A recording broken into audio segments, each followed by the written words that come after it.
This is Geometry Section 1.5, Measuring Angles. So an angle is a set of points consisting of two different rays. So remember, a ray has a starting point. It goes forever in one direction, that have the same endpoint. So I'm going to use this same endpoint, draw another ray. That endpoint that's in common is called the vertex, and the rays are called the sides. So this is an angle. Set of all points between the sides of the angle is the interior of an angle, right? So there could be an inside of an angle. It goes forever, so the interior extends forever. So anything inside of that angle is the interior of the angle, and then everything outside is the exterior. So this angle can have four different names. I could call this angle R, because R is the vertex of the angle. I could also call it angle SRT, right, going in order of how I see the points as long as the vertex is in the middle. Angle TRS, and also angle 1. All right, if there's a number inside the angle, you can name it by that number. You cannot name an angle just by its vertex if the point is the vertex of more than one angle. So that means if I have a vertex here, and that's an angle, but now I have another ray sticking out of it. Now I have 1, 2, and the whole one, 3 different angles with that same vertex, so I cannot call it just a single letter there. I would have to resort to 3 letters, or if there was a number inside the number. So we're going to name the angle that's highlighted here, right, the one with the curve in it, by 2 different ways. And I'm actually going to go 3 different ways. So since this is the only angle occurring at this vertex, I can call it angle B. Don't mind the fact that I put little curves in my angles. It's just so I can make sure I know they're not L's. You don't have to do that. I could also call it angle CBA, because B was in the middle. So angle CBA. And also angle ABC. All right, notice in all of these, B is the vertex, B is in the middle. All right, now I want to name this angle here, right? I see the curve over here, so we're talking about just this angle. So I can't call it angle V anymore, because V could be referring to this angle on this side, or it could be referring to the whole thing. So I'm only going to name it 2 ways here, because there's only 2 I can do. So I'm going to call it angle XVU, or angle UVX. Okay, so the order we name an angle doesn't matter, the 2 endpoints, as long as the vertex point is in the middle. So you're going to check in with these, you're going to try them, pause your video so that way you can try them before you see the answers.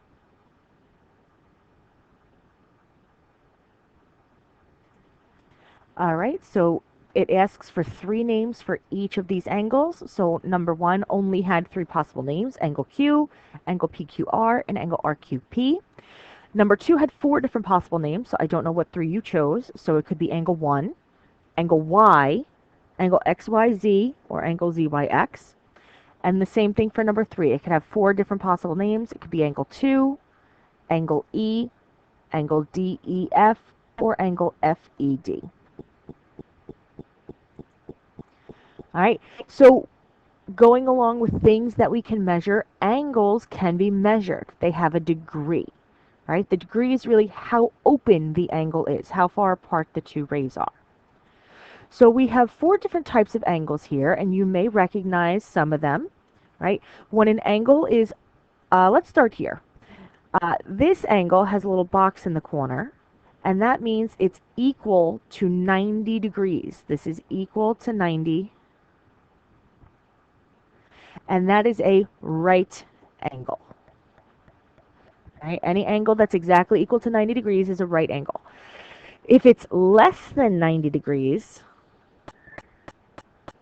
that's an acute angle, right? It's acute because it's small. If it's bigger than 90, but less than 180, so angle is bigger than 90, but less than 180. I don't know if you recognize these terms, these inequality terms. But if it's between 90 and 180, that's an obtuse angle. And if it equals 180, it actually looks like a straight line. All right, so we call that a straight angle.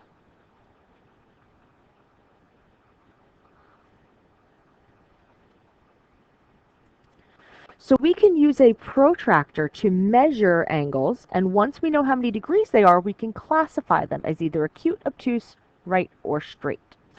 So notice there are two different sets of numbers, right? One goes from 0 to 180 going left to right, and one goes 0 to 180 going right to left. If I'm looking for GHK,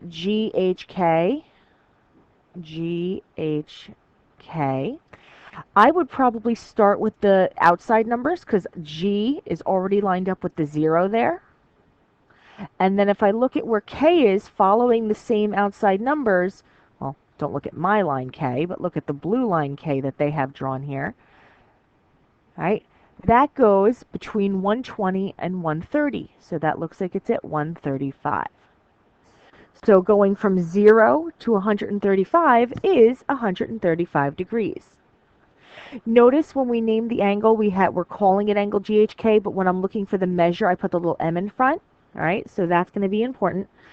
And our angle is bigger than 90 degrees, but less than 180, so this is an obtuse angle. All right, now let's look at JHL. So J goes here, so now I would probably look at the inside numbers, because that's where the 0 is. JHL, oh, I can't draw my lines today, but we do see L goes here through 90 on the inside numbers, but also the outside numbers. So going from 0 to 90 would be 90 degrees, which makes it a right angle. All right, and then LHK. So this one's going to be tricky because we go L here to H and then to K here. So it doesn't matter which set of numbers we use as long as we're consistent. So we already knew that that was at 135 on the outside numbers. And we could see that this is 90 on the outside numbers as well. So really, I'm looking how far apart, what did it take to get from 90 to 135? So I could do 135 minus 90, and I get 45 degrees. Note if we had used the inside numbers, that would have been 55 and 90. And that is not 45 degrees. So let's just see what's going on here. Oh, because it was 125. That's why. Look at that. I was wrong originally before. It's a good thing we just checked that now. So I'm going to go back and fix this. This should have been 125. And now this is really 35. And that's why it's sometimes helpful to make sure you're looking at it both ways. All right, so 125 here and 90. We could do 125 minus 90 and we get 35. And on the inside, 55 and 90 minus 55 is 35. All right, and that is less than 90, so that is acute. So you're going to pause this. You're going to try to use your own protractor to measure this. I will actually drag this onto this to help in case you do not have one at home. Pause it, and then you could check your answers when you're done.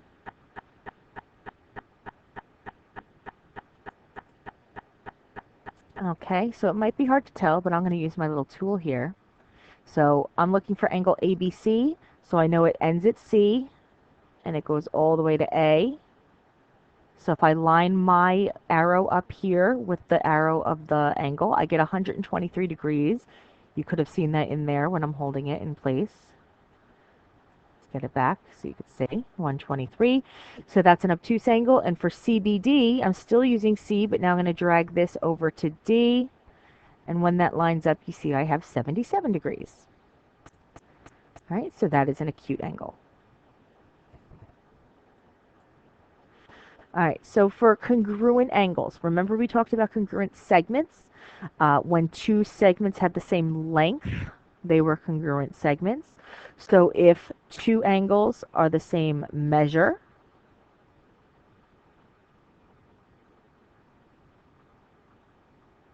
or equal measure, same number of degrees, then the angles are congruent. And we're still using our congruence symbol that we learned, the equal with the squiggle above it. So we use arc marks instead of tick marks to show that angles are congruent. I do not like the hash marks on this. I will never use that, so I'm just letting you know. But they're not congruent when they use two different marks. So no, this has two arcs in it and this only has one arc in it. That's to show us that they're not congruent to each other. But this, ignoring those dashes, congruent angles have the same arc marks. So let's say in this picture, we see they're both 75, so I could put one single curve in each, and I know that they match each other. I could have done two single curves in each, or two curves in each, and that would also show they match each other. As long as they have the same number of arc marks, then they are congruent. And just like we had the segment addition postulate, we have the angle addition postulate. So if I have angle RST and point P is in the interior, remember interior means inside of the angle, then I've created two new smaller angles. And if I add up those two smaller angles, that equals the whole angle. So they're saying the measure of angle RST, the whole thing, is equal to the measure of angle RSP plus the measure of angle PST.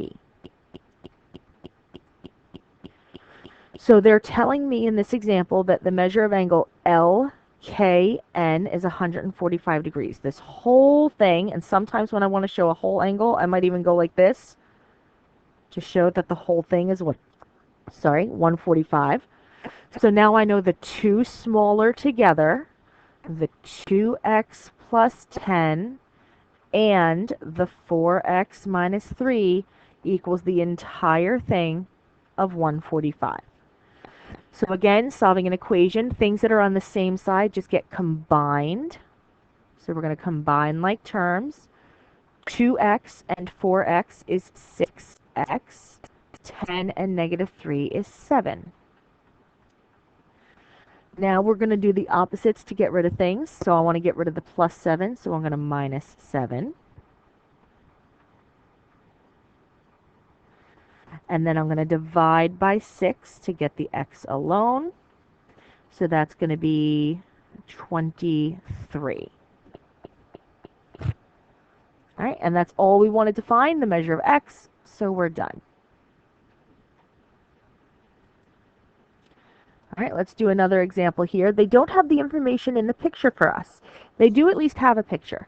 So they're telling us the measure of angle DEF. The whole thing is 7x plus 4. The measure of angle DEG. Trace it if you have to see what angle they're talking about.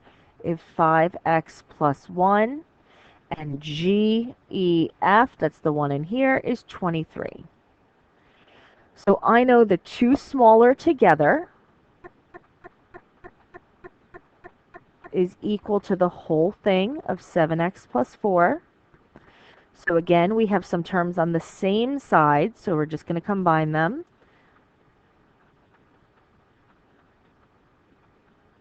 And now we're going to start to solve for x.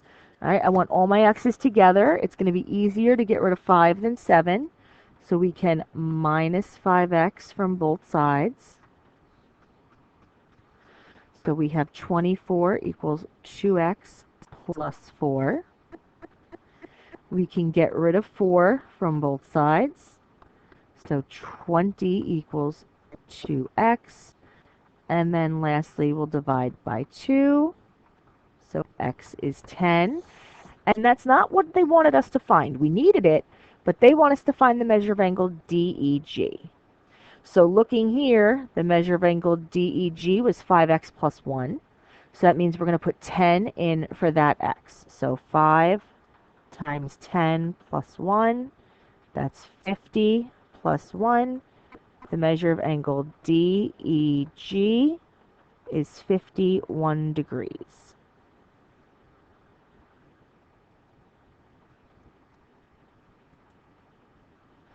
So you try both of these check-ins, pause, and that way you can check your answer.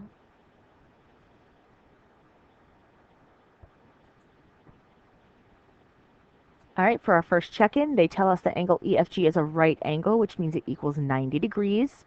So I could add the two smaller angles up to 90. I get x is 29, and when I plug it back in, I get the measure of angle EFH is 60 degrees, and the measure of angle HFG is 30 degrees.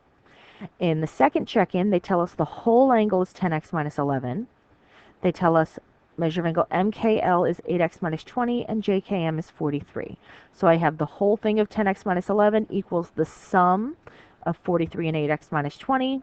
I get x is 17, and when I substitute it back in for the measure of angle JKL, which was 10x minus 11, I get 159 degrees.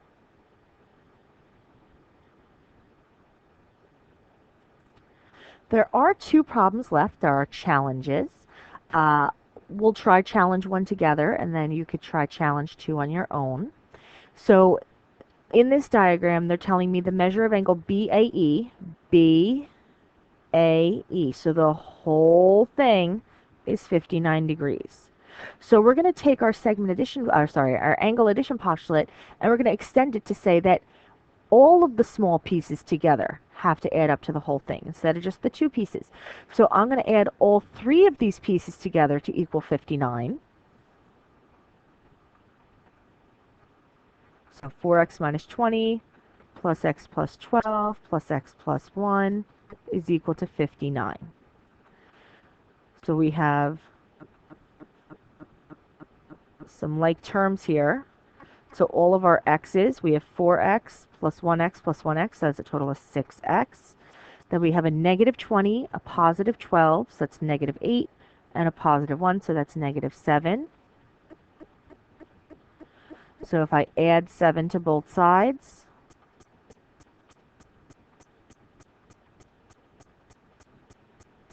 we get 6x equals 66. Divide by 6, and we get x is 11. So we want to solve for the measure of each angle.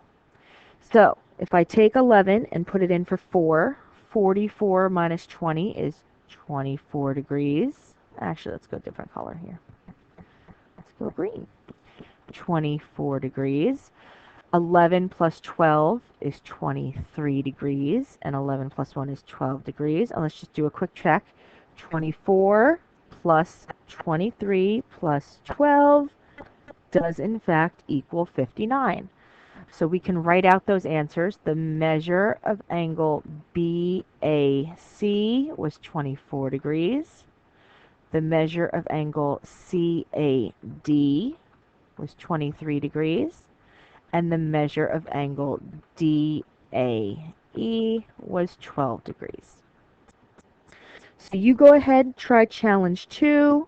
Once again, pause the video so you could try it and then check your answer. All right, so we add up all three of those smaller angles together, set it equal to the total of 130. We get x is 20, and when we substitute it back in, we get measure of angle BAC is 50 degrees, measure of angle CAD is 45 degrees, and measure of angle DAE is 35 degrees. And that is section 1.5, measuring angles.